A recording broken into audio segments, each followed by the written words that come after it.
We are going to summarize some characteristics. Our first characteristic is non-permissible values. We've already seen this in the lab that we did yesterday.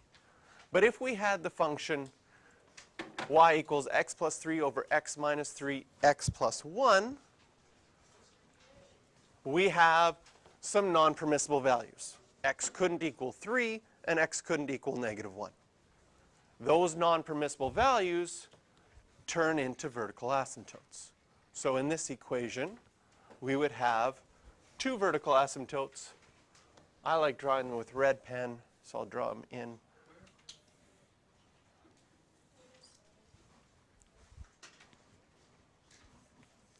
Right now we are on top of page 107. Okay? And you would label these asymptotes at x equals minus 1 and x equals 3.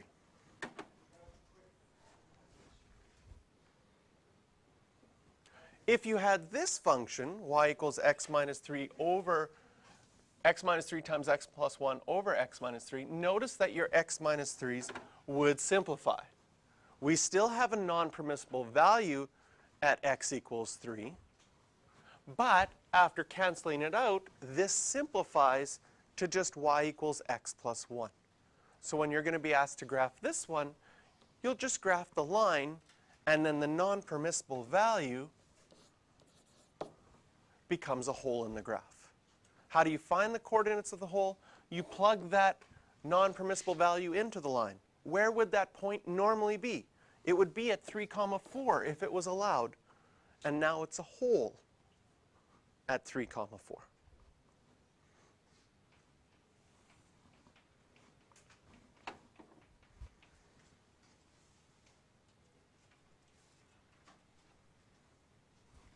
So you could have graphs with like more than one hole. You could have graphs with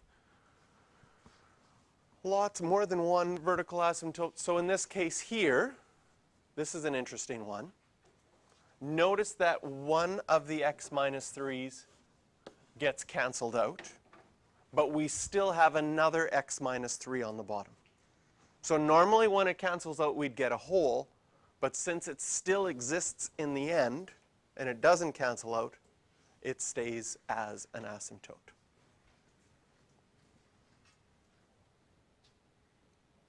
So those graphs, in the end, look exactly the same. So if you have a non-permissible value, if you have a factor in your denominator in the end after it's simplified, that's always going to be a vertical asymptote. If a non-permissible value gets canceled out, and it's no longer in your denominator, then that becomes a hole in your graph. So let's look at our first example. It says use the equation to predict if it's going to have vertical asymptotes or holes, but what we're going to do in all of these ones is we're going to graph them as we go along, because in the end that's what you have to do. So we're going to practice all the steps in graphing.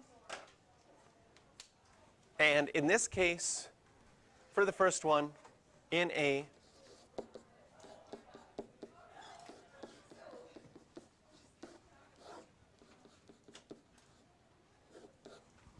and the reason we look at vertical asymptotes and holes first, as far as steps for graphing these,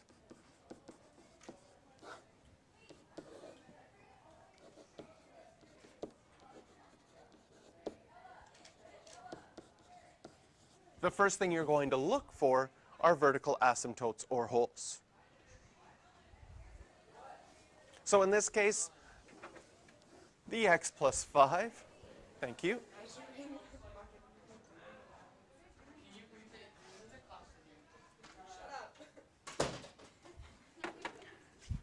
The x plus 5's cancel out, so that means in this one, we're going to have a hole at, and the negative value, the non-permissible value is negative 5. So we need to find out where that hole is going to be. Well, the equation simplifies to just x minus 5 now. if I plugged in -5 into that line, I would get the point -5, -10. So our first step is to determine vertical asymptotes or holes. And in this case, we found out we have a hole in our graph, and then we end up with a line. So in this case, you can graph this, because you know how to graph lines. You would have a y-intercept at -5, a slope of 1. So you'd have 0, -5. My x-intercept is at 5. Yes.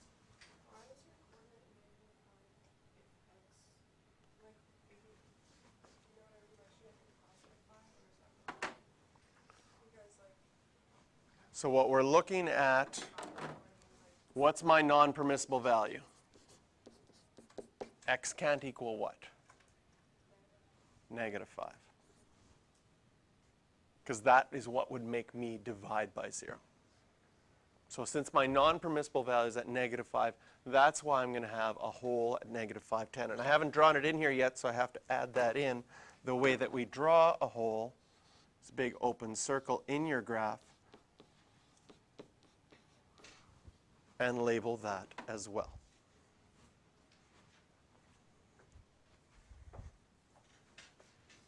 So this first type of question, where you get a hole in the graph and it turns into a line, it's just a matter of determining your hole and then looking at your new equation. So vertical asymptotes or holes.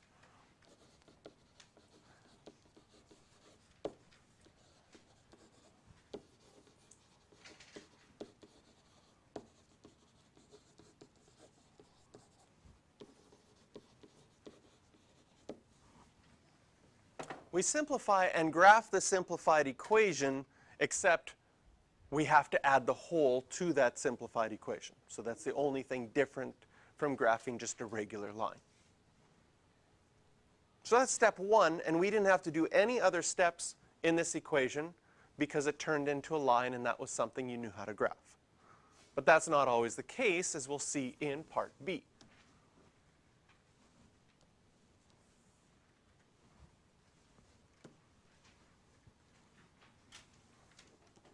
I'm going to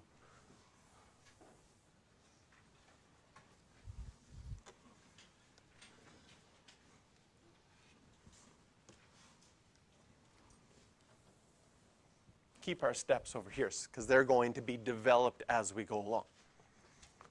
So in part B, I'm going to factor and simplify the top just to see if we have any holes. I can factor out a 2, which leaves me with 2x plus 1 over x minus 2.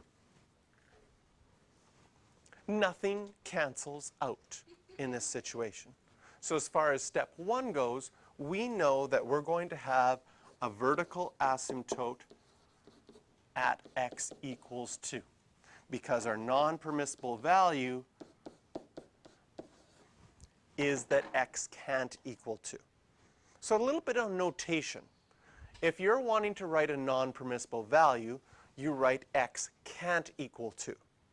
If you're wanting to write an equation of an asymptote, it's an equation, so it has to be x equals 2. So non-permissible values is saying something that it can't equal. An asymptote equation is an equation, so it needs to be x equals 2. Sometimes students will draw an asymptote and write x can't equal 2, and they'll lose a half a mark for their labeling of that asymptote there, because the asymptote's equation is an equation, which means it has to have an equal sign. So as far as graphing this one goes, what we have so far is just a vertical asymptote. So step 2, which we'll get to in characteristic number 2, but we'll do it right now and we'll revisit it over and over again, is the next thing we look at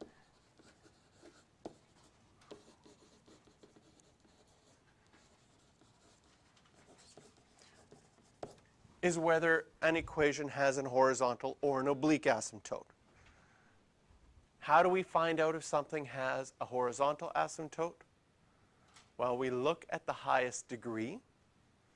So I'm just going to, over here, put a step 1 that we found a vertical asymptote, and then put a step 2 here. If we look at the highest degree in the equation, it's x. We're going to have a horizontal asymptote because if we look at the highest powers, there's a 4x on the top, there's an x on the bottom, which tells us that we're going to have a horizontal asymptote at y equals 4.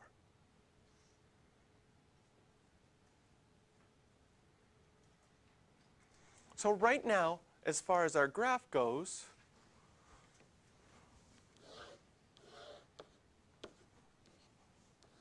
we have a vertical asymptote at x equals 2 and a horizontal asymptote at y equals 4.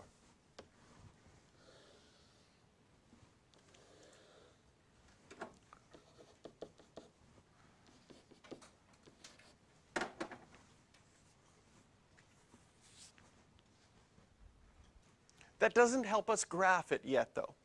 Well, it does help us graph it, but we're not finished graphing it. So just finding vertical asymptotes and horizontal asymptotes doesn't help us graph it. Number 3, we are going to find some points. The easy ones to find and important ones to find are intercepts. Do we have any x-intercepts? Do we have any y-intercepts? Okay. So some things that can help us here. First of all, how do you find an x-intercept? How do you find a y-intercept? Algebraically, what do? Plug in zeros, right? The easiest one to find will be your y-intercept. So if we find step 3 here, if we start by finding our y-intercept, that's just plugging in 0 for x. Go to our original equation up here at the top. Can you see that if you plug in 0 for x, you'll get plus 2 on the top, minus 2 on the bottom. 2 over minus 2. We would have a point at 0, negative 1.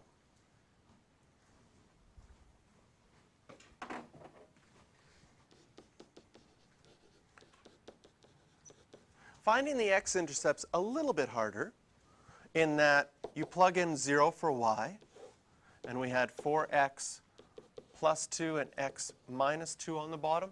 Is that correct? Yes. And we have to solve this. Okay? A little note that's going to help us with this .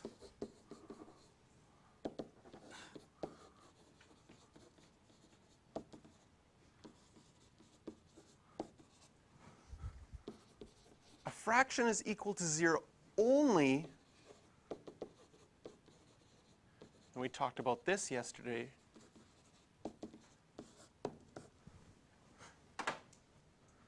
only if the numerator is 0.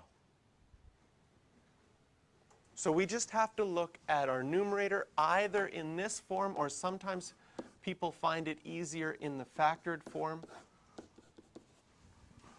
If it's factored that way, what would make my numerator equal to 0?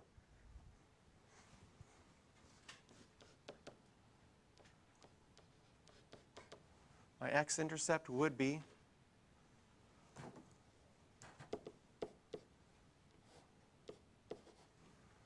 negative 1/2.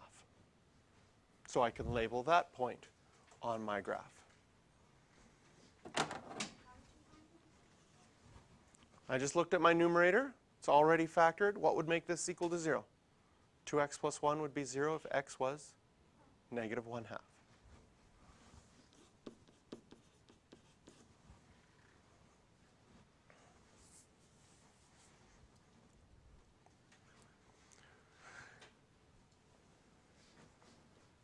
So if we go to step 3, I write find intercepts. We've done that. We found our x-intercept and our y-intercept. And it says, and other point.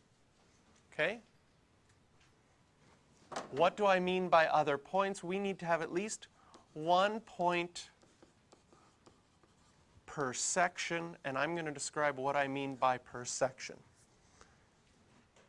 Your vertical asymptotes split your graph up into different sections. Right now, with those 2 green points that I have, and with the asymptotes that I have enough information to complete this section of my graph. I know it's going to connect between those 2 points. Okay? Because it's going to the left, I know that it's going to approach my asymptote here this way and approach my asymptote here this way. And I've done 1 section, but I don't know what happens to the right of x equals 2.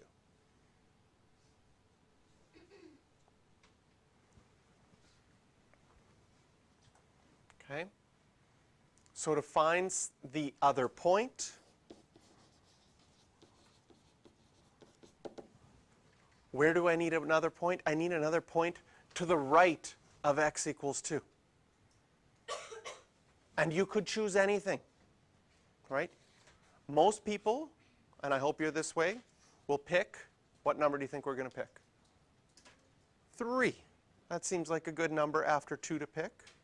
Not too big. So if you plug in 3, when x equals 3, well, what would I get? 4 times 3 is 12, plus 2 would be 14. On the bottom, I would get 3 minus 2 is 1. When x equals 3, y is equal to 14. You didn't have to choose 3. If you really wanted to, you could pick another number bigger than 2. You could pick pi. Not recommended for mental math. Or e. You could do that if you wanted. Or 8,053,000,000. Or even 73. Any number you would like. Okay? As long as it's something bigger than 3. But we chose 3, and we got the point 3 comma 14, so I guess that would be way up here, maybe 3 comma 14. And because it's in this section, I now know this section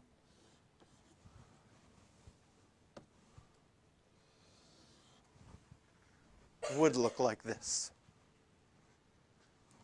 So step 4, which we did already, after you've got that amount of information, you have enough information to graph.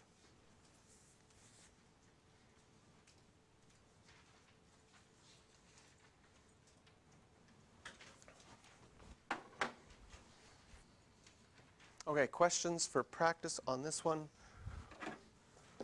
Question number 5, but we are going to move on